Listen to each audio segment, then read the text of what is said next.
యెహోవా లేడనియో యెహోవా కాడనియో ప్రవక్తలు ఊరికే గాలి మాటలు తీసుకున్నారు.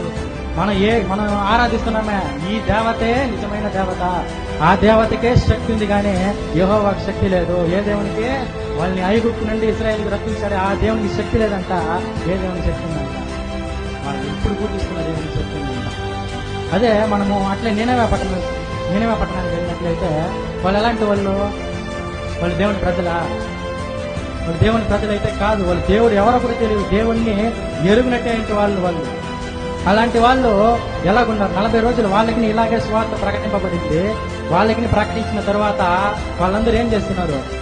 యోనాకి వారి కోపం వచ్చింది. ఎందుకు కోపం వచ్చింది యోనాకి అంటే, నినవే పట్టణస్థులు మారు మనసు పొంది పశ్చాత్తాపడి గోనె పట్ట కట్టుకొని ఉపవాసముని ప్రార్థన చేస్తున్నారంట. అందుకు కోపం వస్తుంది యోనాకి. దేవుని ప్రజలు ఎట్లున్నారు? యెహోవా లేడు యెహోవా కాడు అంటున్నారు.